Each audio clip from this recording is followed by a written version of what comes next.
Hi all, welcome back to Chandana Aradhya YouTube channel. ನಾನಿವತ್ತು ನಿಮಗೆ ಅವಲಕ್ಕಿ ರೆಸಿಪಿನ ಶೇರ್ ಮಾಡ್ತಾಯಿದ್ದೀನಿ. ತುಂಬ ಈಸಿಯಾಗಿ ಆಗೋವಂಥದ್ದು, ತುಂಬ ಬೇಗ ಆಗೋವಂಥದ್ದು. ಮೊದಲಿಗೆ 2 ಕಪ್ ಅವಲಕ್ಕಿನ ತೊಗೋತಿದ್ದೀನಿ. ಅದನ್ನು 2 ಸಲ ಚೆನ್ನಾಗಿ ನೀರಲ್ಲಿ ತೊಳ್ಕೊಬೇಕು. ತೊಳೆದಾದ್ಮೇಲೆ ಸ್ವಲ್ಪ ನೀರು ಹಾಕಿ ಅದನ್ನು ಒಂದು ಸ್ವಲ್ಪ ಹೊತ್ತು ಬಿಟ್ಬಿಡಬೇಕು.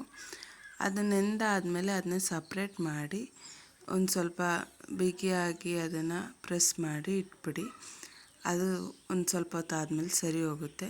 ನೆಕ್ಸ್ಟ್ ಬಾಣಲೆಗೆ ಸ್ವಲ್ಪ ಎಣ್ಣೆ ಹಾಕಿ, ಜೀರಿಗೆ ಹಾಕಿ, ಕಡಲೆಬೇಳೆ ಹಾಕಿ ಅದನ್ನ ನೀಟಾಗಿ ಬಾಡಿಸ್ಕೊಂಡ್ಮೇಲೆ ಕಟ್ ಮಾಡ್ಕೊಂಡಿರೋ ಅಂಥ 2 ಮೆಣಸಿನ್ಕಾಯಿ ಹಾಕಿ ಅದು ಸ್ವಲ್ಪ ಫ್ರೈ ಆದಮೇಲೆ ಕಟ್ ಮಾಡ್ಕೊಂಡಿರೋಂಥ 1 ಈರುಳ್ಳಿನ ಹಾಕಿ ನೀಟಾಗಿ ಅದನ್ನು ಫ್ರೈ ಮಾಡ್ಕೊಳ್ಳಿ. ಅದು ಕಲರ್ ಚೇಂಜ್ ಆಗೋವರೆಗೂ ಸ್ವಲ್ಪ ಫ್ರೈ ಮಾಡ್ತಾಯಿರಿ. ನೆಕ್ಸ್ಟು ಅದಕ್ಕೆ ಕ್ಯಾಪ್ಸಿಕಮ್ ಹಾಕ್ಕೋತಿದ್ದೀನಿ. ಕ್ಯಾಪ್ಸಿಕಮ್ ಟೇಸ್ಟು ತುಂಬ ಚೆನ್ನಾಗಿ ಕೊಡುತ್ತೆ. ಅದನ್ನು ಹಾಕಿ ಅದನ್ನು ಸ್ವಲ್ಪ ಹಸಿ ವಾಸನೆ ಹೋಗೋವರೆಗೂ ನೀಟಾಗಿ ಫ್ರೈ ಮಾಡ್ಕೊಳ್ಳಿ. ನೆಕ್ಸ್ಟ್ ಇದಕ್ಕೆ 2 ಟೊಮೆಟೊ ಹಣ್ಣನ್ನ ಸೇರಿಸ್ತಾ ಇದ್ದೀನಿ. ಅದನ್ನು ಅಷ್ಟೇ ಅದು ಸ್ವಲ್ಪ ಸಾಫ್ಟ್ ಆಗೋವರೆಗೂ ಅದನ್ನು ನೀಟಾಗಿ ಫ್ರೈ ಮಾಡ್ಕೋಬೇಕು. ನೆಕ್ಸ್ಟ್ ಅದಕ್ಕೆ ಅರಿಶಿನದ ಪುಡಿನ ಆ್ಯಡ್ ಮಾಡಬೇಕು.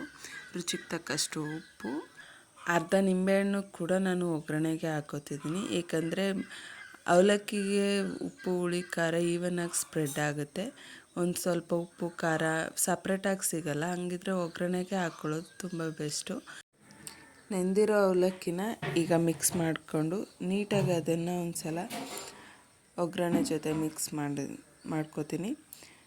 ನೆಕ್ಸ್ಟ್ ಅದಕ್ಕೆ ಒಂದು ಸ್ವಲ್ಪ ಕೊತ್ತಂಬರಿ ಸೊಪ್ಪು, ತುರಿದಿರೋ ಅಂಥ ಕ್ಯಾರೆಟ್ ತುರಿ ಹಾಕಿ ಅದನ್ನು ನೀಟಾಗಿ ಮಿಕ್ಸ್ ಮಾಡಿಕೊಂಡು ಬಿಸಿ ಮಾಡಿಕೊಂಡ್ರೆ ಅವಲಕ್ಕಿ ಉಪ್ಪಿಟ್ಟು ರೆಡಿಯಾಗೋಗುತ್ತೆ.